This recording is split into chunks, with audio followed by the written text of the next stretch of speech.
madax dhaqameedka salaadiinta siyaasiyiinta beelaha dir magaalada Hargeysa iskugu yimid ayaa ka hadlay xaalad ka taagan deegaana ka tirsan Jubbaland oo sheegay in tacadiye kala duwan loogu geystay dadka tirsan beelaha dir waxaana fariin u direen madaxda dowladda federaalka Soomaaliya iyo cid kasta oo arrintaasi gacan ka geysan lahayd si dadkaasi loo badbaadin lahaa iyagoo sheegay in maamulka Jubbaland uu dadkaasi ku hayo dhibaato xubnihii isugu jiray salaadiinta iyo siyaasiyiinta ee halkaas ka hadlayna waxay sheegeen annagu duqeyda halkan fadhida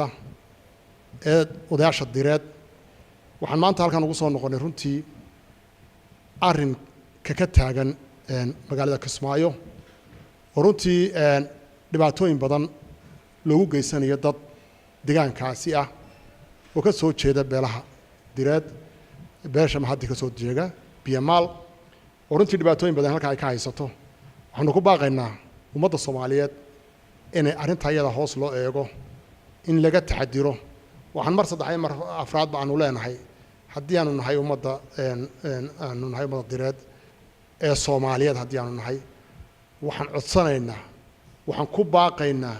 waxaanu ku boorinaynaa in walaalnimada iyo wax wada lahaanshaha iyo deegaankaba aad loo ilaaliyo ayaan ku ilaalinaynaa waxaan runtii aad u cambaaraynaynaa tacadiga foosha xun leh ee ka dhacaya halkaa ee dumarka lagu xidhay ee saraakiisha lagu xidhay ee odayaasha lagu xidhay ee maamulka halkaa maanta ka jira ku xidhayo aad baan u cambaaraynay aad baan uga xunnahay waxaan leenahay meel dhow halkan shir jaraad baan ku qabanay shirka jaraadaan ku qabanay wuxuu ahaa runtii ka hadlaya maganaysa city area-deeda waxa weeye arrinta iyada xogna kama ragayga halkaa fadhiyay warna kama aanan qabin la noogamana soo waramin qadiyadda halkaa ka jirtay kadib markii halkan ka dareernay baan ogaanay hawsha halkaa ka jirtay dhibaatada ay leedahay taana intaasaan kaga cudur daanaynaa waxa weeye ummadda direedna uma kala yaxanayno ummadda Soomaaliyeedna uma kala yaxanayno waxaanu jecel lahay dadku inay dantooda ka watashadaan oo inay isaga yimaadaan waxaan leenahay mas'uuliyadda koobaad waxa qaadaysa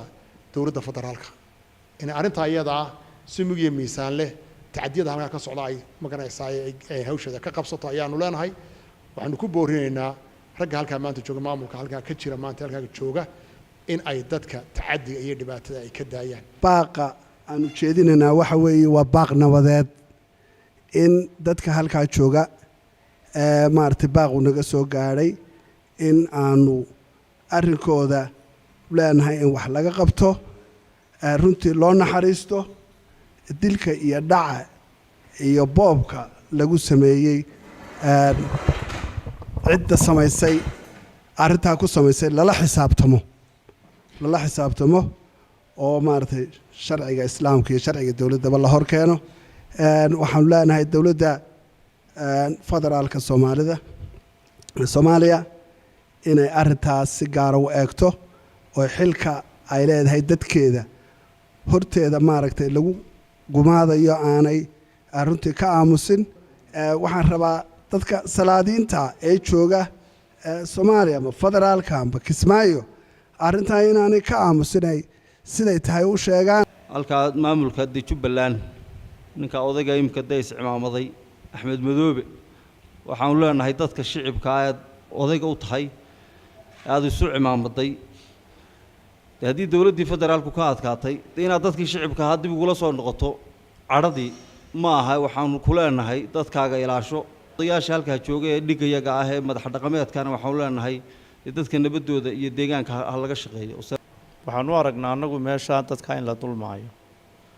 oo la barakicinayo awoodna loo sheeganayo sidaas daraadeed xukuumadda federaalka waxaan ugu baaqaynaa inay mas'uuliyaddeeda gudato oo ay dadka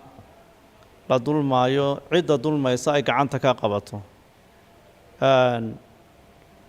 ummadda waxgaradka ee guurtida leh ee ningarboodka leh ee cuqaasha leh ee salaadiinta leh ee ugaasyada leh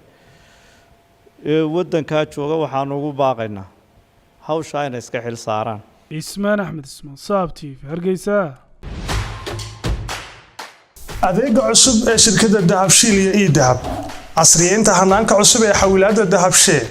haddaba macmil adeegan cusub ee casriga ahi waxa uu ku sahlayaa in adiga oo jooga gurigaaga ama goobtaada shaqo aad lacag ugu xawishid asxaabtaada iyo ehelkaaga jooga daafaha dunida